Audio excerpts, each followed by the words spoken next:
and thanks for checking out this video. I do have a face. I know that usually my videos are either just my hands and sometimes my voice, but I am trying to push myself, trying to do new things, so here we are. So recently I have been getting into embroidery and I really loved how instantly gratifying it was.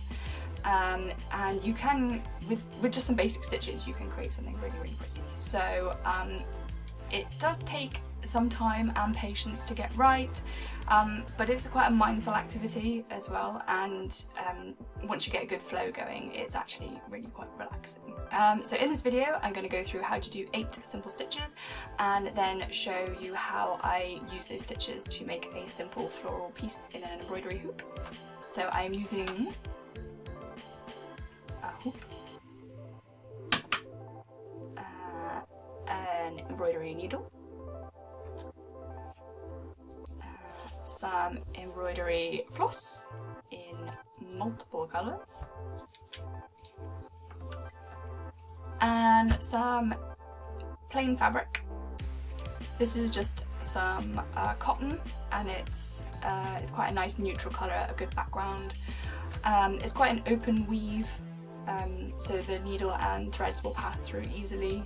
You might want to avoid using a really thick, dense fabric because it might be a bit more tricky to get the needle through. So that's everything I'm using, so let's get started. Okay, so I have a piece of scrap fabric in my embroidery hoop, and I have threaded some embroidery floss, and then to start with I'm just going to tie a knot in the end of the thread to hold it in place.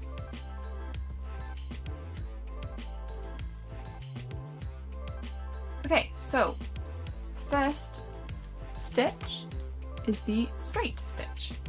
So you start from behind your fabric, you stitch up and pull all thread through, and then you choose how long you want your stitch to be. Is it going to be a long one or a short one? And then you push your needle back down through the fabric. And that's it. Done. That's the end of the video. Bye. But seriously, if you can do that, then you can embroider. It's the basis of all the stitches really. So if you can do that, you can do anything. So I'm just going to finish off the row of straight stitches.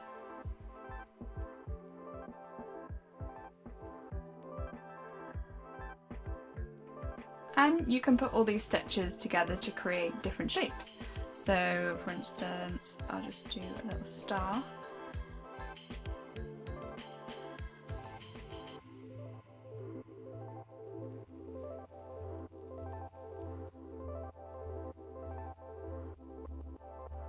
Or if you add a few more lines, then it could be a flower.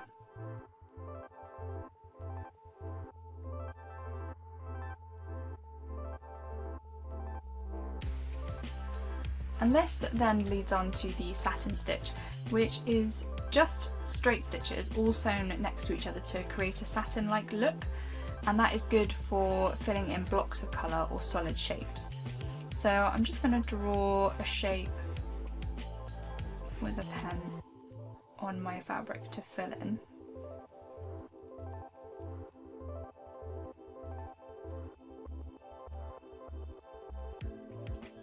So I'm starting from the bottom,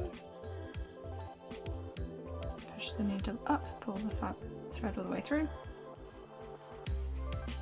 and then stitch down to cover your area.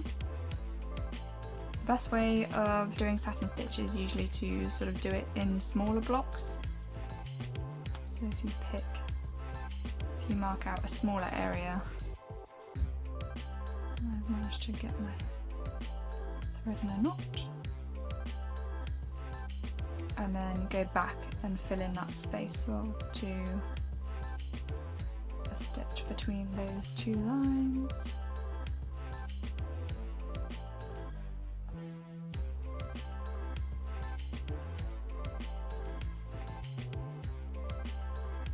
And then fill in between those lines again.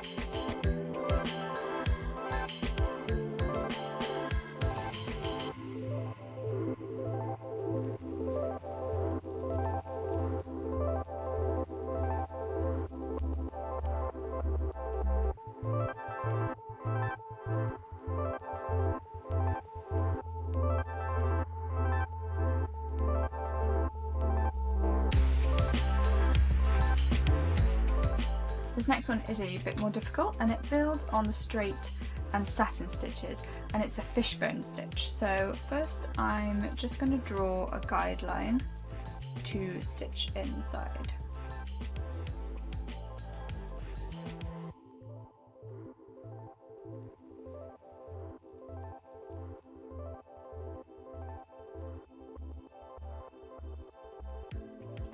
So I start by coming up through the tip of the shape, just here, and then do my straight stitch back down a little way into the straight line.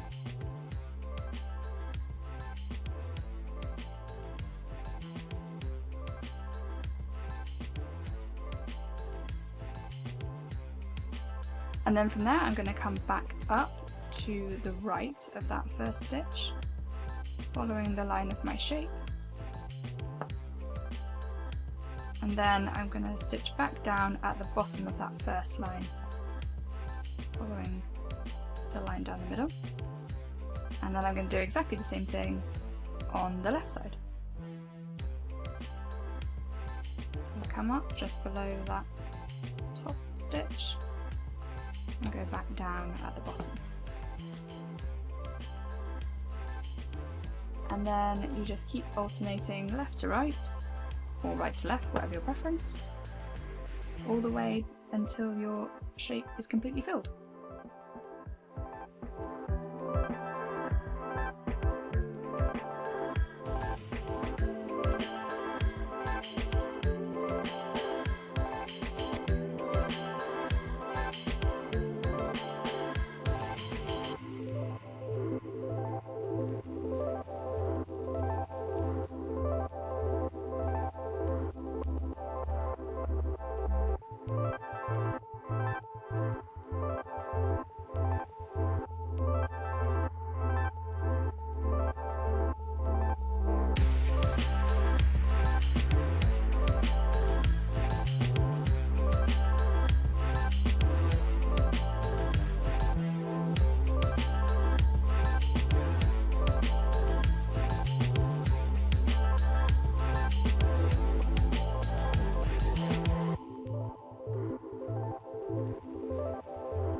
Next is the back stitch, and I've drawn myself a really light line across here just to give myself a guideline.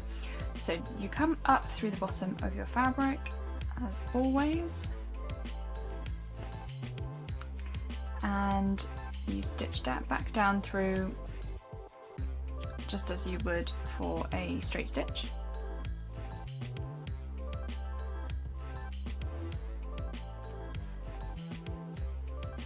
But the next stitch is going to come back up, leaving a gap from the previous stitch. And pull your thread all the way through, and then you're going to stitch back down at the end of the previous stitch, joining those two stitches together.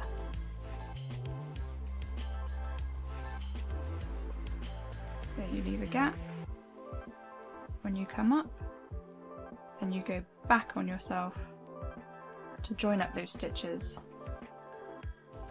and that is the back stitch. You can make these stitches long or short. The shorter they are, the easier it is to alter their direction and make curved lines.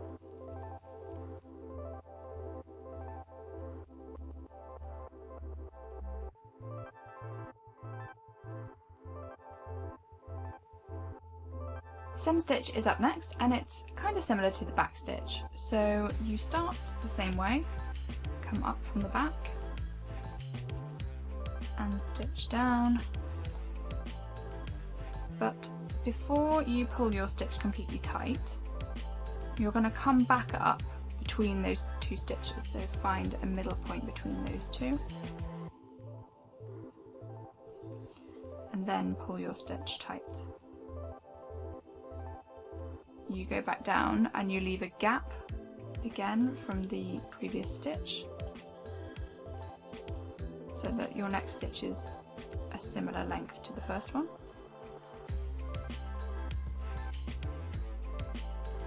And again, don't pull it completely tight, just so you can see where to come back up.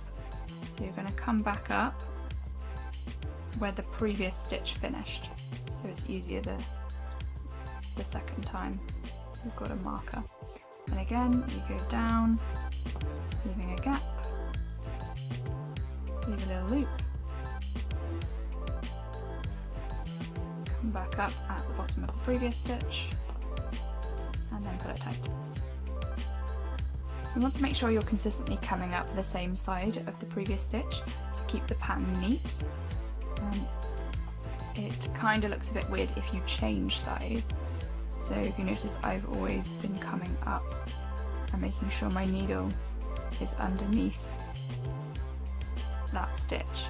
So it can look a bit strange if you alternate sides, a bit untidy, or sometimes you can split the stitch and come up through if you put it really tight first.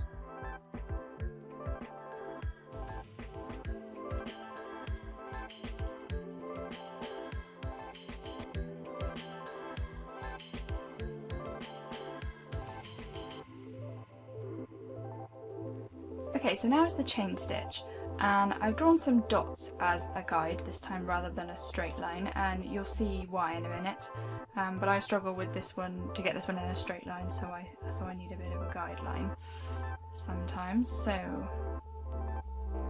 going to stitch up from underneath, and then I'm going to stitch back down, but it's going to be very close to my first stitch. I'm just going just underneath, so it's almost on the same spot but not quite. And I'm pulling it all the way through, but leaving a loop. And then I'm going to come back up where my second dot is,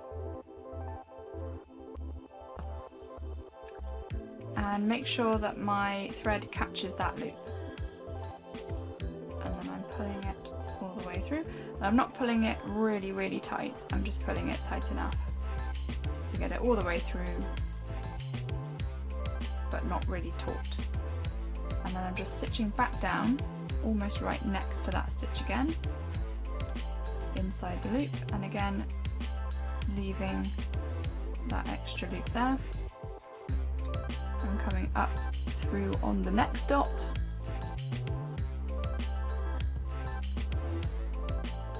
catching my loop and pulling tightish. If you pull it too tight, you can just loosen it up. And then I'm stitching back down again where the dot is, again leaving the loop,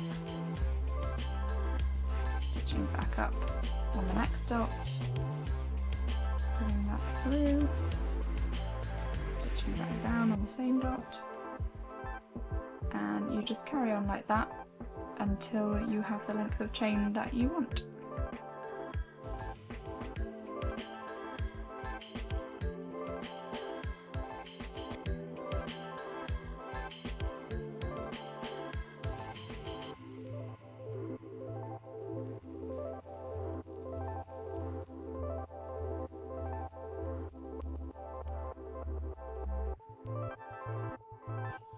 And then to finish it off, when you want to end your chain, you just, instead of stitching back down inside the loop, you just stitch the other side of the loop to hold it in place.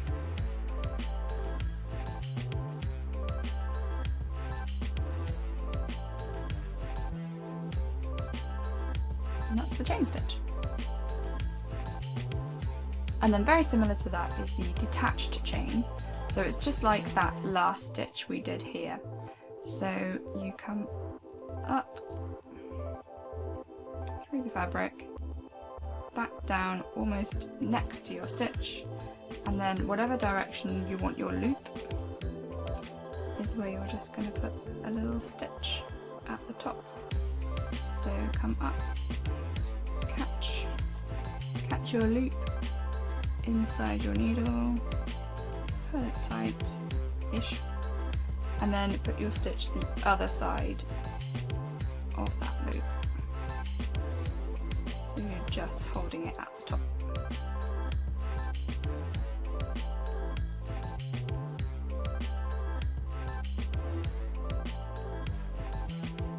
And the final one is the French knot.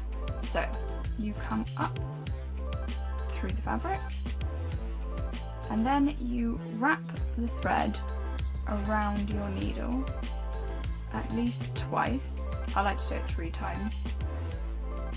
And then you pull this thread taut and push the needle back down through the fabric, almost in the same spot where you came up. And then you get a little knot there. So you go up,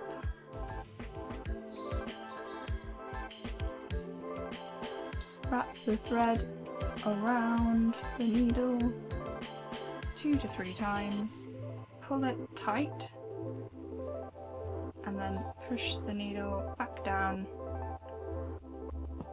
and pull it all the way through. It can be a little tricky to master. The main thing I was doing wrong when I started was when I was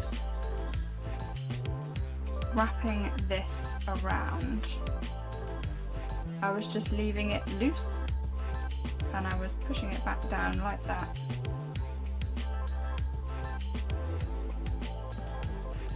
And I was just getting this really sort of untidy big loop.